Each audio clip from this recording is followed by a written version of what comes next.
A little bit of introduction on Mike, and then I'll let Mike introduce yourself and then the program and the change that you've driven at SAP. We had, as you guys know, initially WorkSpan, we had started just on the marketing side with joint marketing campaigns and MDF.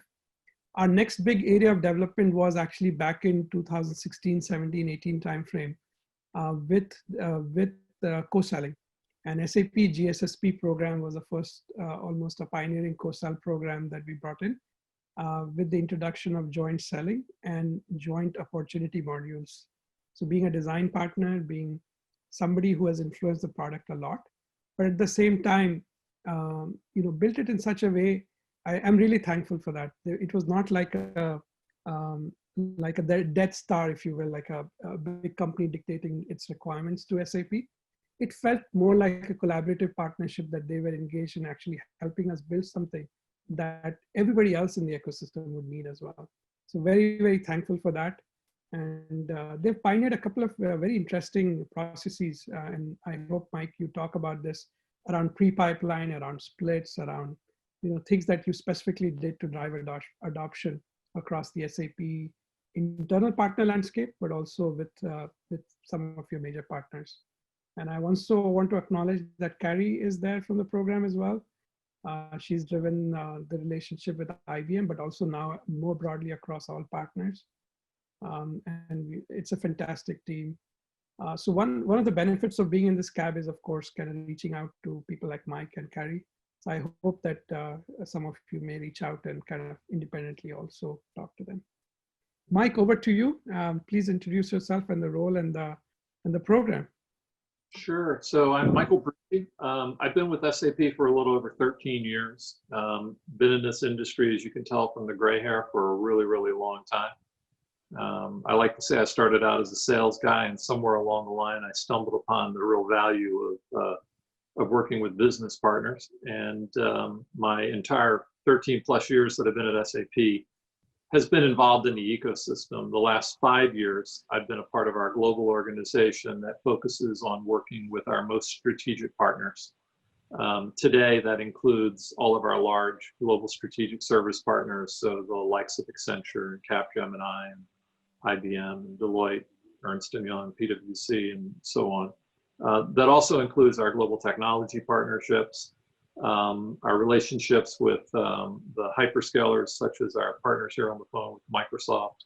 Margaret, I enjoyed your presentation. So our organization has that responsibility. So it's a smaller, finite number of partners, but they are the most strategic partners that make up SAP's ecosystem. If you want to go to the next slide, I'll kind of get into a little bit more about what our program has been all about.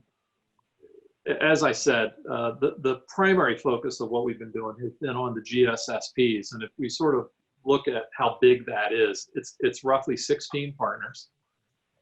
Those partnerships, what really makes this unique is that we don't just manage those partnerships. We manage those partnerships across regional counterparts. We manage those partnerships across lines of business. So for those of you that might not be familiar with a line of business from SAP, our S/4HANA business would be a line of business, or our SuccessFactors business, or our Ariba business would be a line of business. And these strategic partners have all made an investment in building out their capabilities around these key lines of business with SAP. As a part of this program, in order to make it easy for our regional teams, so we have a global organization that I'm a part of that manages these relationships. Amit made reference to Carrie on the phone. Carrie is a part of our North American operation. We have operations in various regions that also work with these partners. But we also have resources within each line of business who work with these partners. But their partnership relationships oftentimes go beyond just this 16 set of partners that I was most interested in deploying on WorkSpan. So in order to make it easy for them to embrace what it is that we're doing with WorkSpan, we basically said, bring them all on. If you've got a regional partner, if you have a line of business specific partner, let's bring them on to our our program and give your partner business managers the opportunity to not just manage the GSSPs, but let's manage those regional or line of business specific partners as well. And so I think it's really helped us. It was a good decision that we made because it's made it easier for our constituents to embrace the concept of what we're doing. And as you can imagine, the global systems integrators specifically tend to deal in the larger accounts. And from a selling motion perspective for SAP, that's primarily a direct selling motion. So what it is that we're doing with these partners, while there is some resell, the majority of what we're doing is co-selling. And it's how we're collaborating together and taking joint solutions to market. So if you go to the next slide, maybe to provide a little bit of historical perspective, before WorkSpan came along and you sort of look at, so well, how did you do it before? You know, we really just had, from a regional perspective, from a line of business perspective, a lot of disparate systems. We didn't have any partner collaboration. We didn't have a digital asset that we could access and a partner could access. We didn't really do a very effective job looking at pre-pipeline opportunity. You know, everybody wants to ask the question, what did the partner do for me? And if you have the ability to demonstrate that when you came up with a go-to-market strategy or a solution you wanted to take to market, you typically identify some targeted accounts. Well, we didn't have a good way that we really went from targeted accounts to something that became forecastable to something that got closed. And so we didn't have a good way to go do that. And we really didn't have good consistent ways for how we would manage the solution development and tracking. We did it, but we weren't necessarily consistent about the way that we did it. Now, you know, it sounds like we didn't have anything. You know, we did have a tool that I think was a good tool, and it allowed us to make some significant steps forward. But I think what WorkSpan has allowed us to do is to move forward at a hyperscale that we weren't able to go do before. So if you go to the next slide, this slide and the next slide are somewhat redundant. But on this one, it's probably a little bit more of a visual. And on the next slide, it'll be a little bit more of the words that go with it. But, you know, when we sort of look at this and what we do inside of the program, we have solutions that we go to market with our partners around. So let's take S/4HANA and the Office of the CFO. SAP has very specific solutions for that COO. We have very specific solutions for that CFO, but our partners have very specific services that augment the solution that we take to market. That's what these joint solutions are all about, and that's part of what we want to be able to track and measure. Within WorkSpan, we've got a sales plan for each partner, and we've got the ability to track metrics and pipelines and do reviews. But when we look at that data inside of WorkSpan, we've got the ability to look at it at an executive level. We have an ability to look at it at a line of business level, a regional level, or a market unit level. So if I were to take the difference between a region and a market unit, you know, a region might be EMEA North, a market unit might be France. So we can literally segment it down. And so we can look at the joint opportunities we're working together. There was the discussion that Margaret had regarding the integration with our CRM system. We wanted to make this as easy as we possibly could for our partner business managers. And I can't speak for how all of your CRM systems are set up, but for SAP, the CRM system is really set up as a sales tool. And the sales reps can put a lot of information into CRM. As a partnering organization, we can only pull information out. But our partner business managers and our partners have a lot of information, and they need a place to put it. And that's what WorkSpan provides us. So I love what Margaret was talking about, that we're not replacing, it's not another CRM. It's an asset, it's a tool that allows us to drive greater productivity within the partnering organization. So then obviously outside of what we do in WorkSpan, we want to generate some information so that we can provide some analytics to our partner community. And so that we can make good decisions based upon what it is that we're seeing around opportunities. So if you go to the next slide, again, I'm going to sort of repeat myself a little bit, but I'm going to repeat myself in more words than the visual image. So, you know, what WorkSpan allows us to do is to drive that collaboration. They don't get to see everything that we see, but we can manage what it is that they see, and we can present that to them in certain ways. The integration with CRM allows us to take the data that the AE has provided about a particular opportunity and integrate it with the information that the partner and the partner business manager have, so that we've got one place where we can have a good view as to what's going on. We can secure the access between what a partner sees and what we see inside, and we can drive sort of this cross-company workflows that manages actions. We can assign tasks. We can capture cadence. If we have a call with the partner and we want to capture what the partner told us, but we can also collaborate with the partner online and track and capture that information as well. I talked about you know, tracking pre-pipeline opportunity. Again, I think most of us, when we go to market, we identify some targets we want to go after. Nobody's forecasted those opportunities yet. We can start with that in the system, and then once that targeted opportunity becomes a forecastable opportunity, we can create a link between that pre-pipeline deal and the actual pipeline deal. You know, capturing the information around what's transpired. In the case of an S4 deal, I mean, these are typically very, very long sales cycles, and there's a lot that happens over a period of time. We have the ability to capture that information. We have the ability to assign tasks both internally and externally. And again, I talked about the ability to create analytics. It's really, really important that we've got the ability to, when we're working in an opportunity, to recognize the fact that maybe not just one partner is working in that opportunity. So we've got the ability inside of WorkSpan to actually have a workflow that allows us for partner business managers to collaborate with one another to determine what's a good way for us to split a transaction. So if we've got two systems integrators that are working, we can split that up. If one's contributing more than another, it doesn't have to be a 50-50 split. But we've got a workflow that sort of kicks off the action for that. So we've sort of automated that.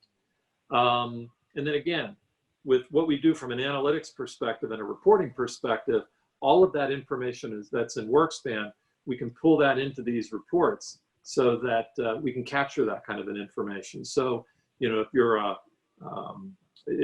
a manager in a region and you manage a set of these partners and you've got a call with your regional president and he wants to know what are your partners doing in the top 20 deals in the region, you can actually capture all that information. You go in the WorkSpan, you can see the cadence notes. You can look at the report that we provide. You can see the cadence notes. We put all that stuff together so that we can drive an increased productivity. And then obviously from a repeatability and a template-sized solutions, it's really about driving some consistency about the way that we do things. You know, that doesn't happen overnight, but as people begin to embrace the tool more and more, and they begin to see the consistency that we can drive globally, people begin to embrace that more and more, and we can kind of drive those repeatable business processes. If you go to the next slide, if I wanted to share with you just some of the key learnings, you know, my first one is don't boil the ocean. As you implement in sort of phases so that you can validate your requirements. I think what we found was that while our partner business managers are all performing the same job, the way in which they perform those tasks oftentimes are unique. And so you'll find that your requirements may cover 70 or 80% of what they do, but you'll find these uniqueness amongst different partner business managers. And it's that unique way that they may do things that is really, you know, the pot of gold at the end of the rainbow that everybody should have. And so as we've sort of implemented this and we've done it in phases, we've learned along the way ways in which we could actually enhance the core way the system works. I said find the fox. I participated in a WorkSpan event a couple of months ago, and I equated the whole concept of the fox and power-based selling. Identify, as you're rolling the product out, identify people who really, really want to be power users and leverage them as a part of the rollout and the implementation. They may not have anything to do with the decision making, but they can influence the way other people use and adapt the product. Depending upon the role, not everyone's going to use the tool the same way.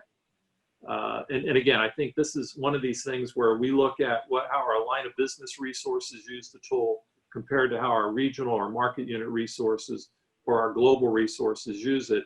Not everybody is cut out of the same mold. Everybody does things just a little bit differently. But the beauty of WorkSpan is it's adaptable and it's flexible, and it's allowed us to recast the environment in such a way that we can meet pretty much everybody's business requirements. And I would say that this next point is something we probably have learned fairly recently, and that's spoon feed best practices and tips. As you roll something like WorkSpan out, you're providing people something they didn't have before. They functioned in a world of PowerPoints and spreadsheets. Now you're giving them a real asset that's a productivity tool. They can only take on so much. So you're sort of spoon feeding them a best practice or a tip.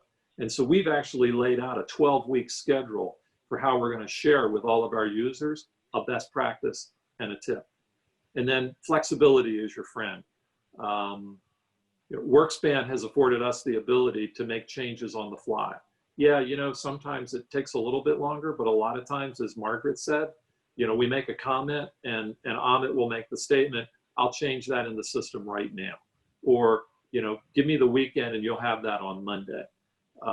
Flexibility is your friend. And I think that the way the tool is architected, it affords you the opportunity to meet very, very diverse user requirements, even though people may be performing in the same role. And then if you go to the next slide, some of the benefits that we've realized is that we have increased the number of opportunities that we're managing by 4 times, but yet we haven't increased our headcount. We've reduced the time to update pipeline data. We've improved revenue attribution. Benefits that we're still looking to continue to drive are consistency. We're now rolling out our final regions as a part of our rollout. We'll have consistency across every region and across every market unit. It's the ability to scale. It's that adaptability. Again, I don't expect that every user is going to embrace this at the same rate. But if you can identify those people who can help influence those who tend to be the laggards, if we can get everybody to use the system and to embrace a handful of the benefits, they are going to be far more productive with the tool than without. I find it really, really interesting as we roll it out to folks who haven't had anything like this. They mumble under their breath, this is so much better than what I had before. This is great. This is going to be really cool. Next steps and what we hope to be able to drive is more 3-way collaborations, like we are with Microsoft and the Embrace program, onboarding additional partners in geos and industry vertical teams. We recognize the fact that within our ecosystem, we have a lot of people that interact with our global systems integrators, and we want to get everybody on the system and helping us drive greater collaboration. And then, standardized co-sell processes across all SAP programs. I think what we do with our GSSPs is probably, we have a lot of best practices that other groups within SAP will be able to benefit from. And our hope is that we can take what it is that we've done with WorkSpan in our program and allow that to get proliferated across the rest of the SAP ecosystem. So I'll pause, see if anybody's got any questions, or Amit, if there's anything you think I'd missed that you might want to ask me about. No, that was perfect, Mike. I think that we can open the floor to questions. Thank you for this presentation, Mike. I have one question for Mike. How do you guys think about the onboarding or deployment of a deal with regards to WorkSpan? So after the deal has been closed? Yes. Okay. So you know what? Actually, I left that out of our next steps. I think there was an earlier presentation that I had done on WorkSpan that I had actually included that as a next step, and I did not put that here. That hasn't been a part of our implementation today, but that is something that we're definitely looking at, how we can go do that. You know, one of the challenges that we've got is that oftentimes the partner that influenced the deal isn't always the partner that implements the deal. Correct. And so we've got some work that we need to go do there to try to figure out what's the best way for us to go roll that out. So we've really focused right now on the selling side of the equation. Once we're completely rolled out, which will be probably by next month, then we can start to look at, okay, how do we start to adapt this in such a way that we can take it post-sale? So it's a great question. We're just not quite there yet. Okay, thank you, Michael. Yeah, and we put some breadcrumbs there in the workflow for joint opportunities, but as Mike said, not reached there yet. So pre-pipeline and then pipeline all the way to closed one. But post a couple of best practice steps we have put in place there are like, did the partner win the implementation? Did they go live? It is in the workflow, but not yet rolled out. Mike, this is Sai here from Atos. You spoke a bit about cadence calls being digitized. So one of the challenges that we face from an operations context is making our governance calls more efficient, bringing in some order, bringing in some sort of structure to the proceedings. From your experience, what sort of benefit that did you get using WorkSpan? Yeah, so we've actually got something that we just created that, and if I'm not mistaken, it's one of the first best practices that we're going to communicate out. But we've taken a handful of partner business managers who have really embraced WorkSpan as a way to sort of organize and manage their cadence calls.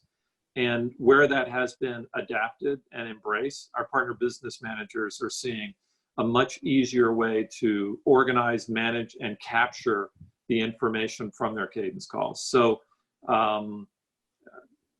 it's one of those things that as more and more of the partner business managers begin to embrace the full capability of the tool, our hope is that the management of the cadence calls and the cadence notes will be one of those things that just becomes viral in everybody's use of the product. So is everybody there yet? No, they're not. But we recognize that that's probably one of the top benefits. And like I said, in one of our best practices podcasts that we've done, that's one of the first ones that we're focusing on to get people better equipped, better educated on some of the things that they can do and some of the best practices around managing cadence calls. Did I answer your question? Yes, you did. Yes, you did. Yes, thank you. Yeah, there are things like you can select top deals and discuss them. You can sort it very quickly. You can, when you click a deal, it opens on the right side. You can hide private fields while sharing screens. There are a ton of these small nitty-gritty things that kind of aid so that you're not shuttling or looking at a spreadsheet, but looking at a live sheet while doing a cadence exactly. call. And then taking that information and literally typing it right into the system. Where, I mean, I remember when I used to do this kind of stuff and I was doing it on a spreadsheet, I got my notes all over the place, and then I'm taking my notes and I'm dumping them into a spreadsheet when I'm all done. And then, the next time I got the next case, I got to do the same thing all over again. Well, with this, it's all digitized and it's so much simpler. I wish I had a tool like this back, earlier in my career when I was trying to manage those types of calls. Yeah, so basically, I think just to avoid some of the alliance managers, say for a particular region or for a particular alliance, to go through their entire laundry list instead of focusing on deals that really matter, which are critical, which will land in a particular period, so on and so forth. Bringing in that sort of optimality into the proceedings. Yeah, I mean, if you think about it, so what the partner business manager can do prior to the cadence call is can identify these are the 20 deals we're going to review, and to provide the partner access to those 20 deals. And the collaboration can start before the call starts.